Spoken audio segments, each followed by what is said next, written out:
Dans l'épisode précédent. Allô listeux, viens faire le ménage.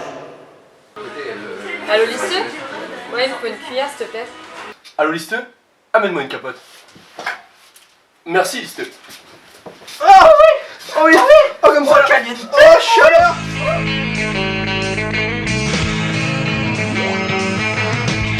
No one told you life was gonna be this way.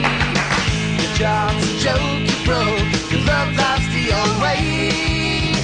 It's like you're always stuck in second gear.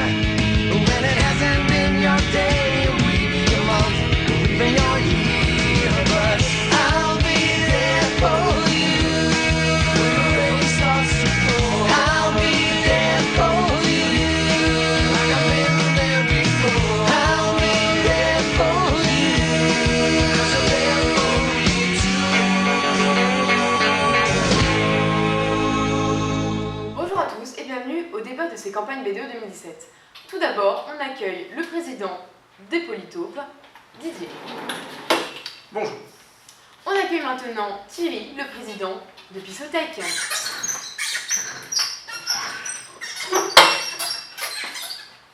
Bonjour.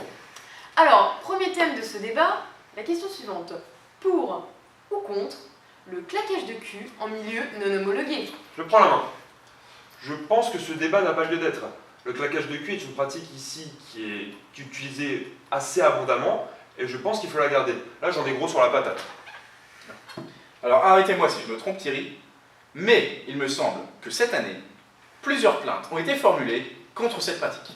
Bah très bien, je vous arrête. Mais là je pense que Didier essaie juste de nous embobiner et qu'il ne claque pas de cul tout simplement parce qu'il ne sait pas claquer de cul.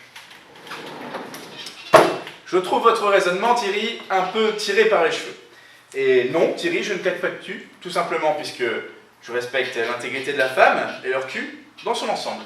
Mais ce n'est pas la question Didier. Il faut garder cette pratique et je n'accepterai pas qu'on perde cette tradition. Là, toute cette histoire commence à me courir sur le haricot. Alors, moi, président du BDE, Thierry, je ne cautionnerai pas que les élèves de Polytech utilisent ce prétexte pour claquer des culs. Bref, j'en ai ras-le-bol. Mais comme d'hab, Didier se voit déjà au BDE et il veut le beurre et l'argent du beurre. Et je trouve ça un peu exagéré vu qu'il nous reste encore 5 jours de campagne. Eh bien, sans te vanter Thierry, après cette soirée, si nous devons gagner, si tout se passe bien, c'est parce que tout le monde a des cuvées. Des cuvées, mais combien? 6. Très bien, faisons comme ça.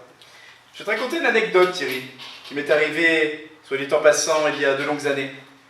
Je me suis fait claquer le cul étant jeune, et je peux te dire qu'à chaque fois que je vois quelqu'un me claquer le cul, ou claquer le cul d'autres personnes qui sont près de moi, par exemple, ou même au fond d'un couloir, par exemple, ou chez ma copine, par exemple, ou chez mon oncle, par exemple, je prends les jambes à mon cou. Non mais là j'en ai marre, on va pas en faire tout un fromage juste pour une main qui touche un cul furtivement. Ah bah oui. Mais bien sûr. Mais ne disons rien pour le claquage de cul, ni mais claquons des seins pendant qu'on y est, hein. Comme ça, faisons d'une pierre deux coups. Le claquage de sein. Le claquage de sein. Je suis sûr que ça pourrait faire un tabac. Bon écoute Thierry, j'ai compris que t'étais pas d'accord avec moi. Hein. Il reste 5 jours de campagne. On va pas en faire tout un plat. Ah mais Didier, moi je veux bien arrêter le débat là. Mais les chiffres sont ce qu'ils sont. Prouve-le. Tu veux que je sorte les chiffres? Sans les chiffres. Je vais sortir les chiffres. Mais je t'en prie Thierry, Ah, mais sors je sors les chiffres. Je sors les chiffres. Voilà, 75. Voilà. Oui. Enfin, on leur fait dire ce qu'on veut aux chiffres Thierry. Ah bah qui le dis-tu? Ah bah je te le dis à toi. Ah autant pour moi. Autant combien? 12. Très bien, faisons comme ça. C'est une fin de débat. La suite dans le prochain épisode.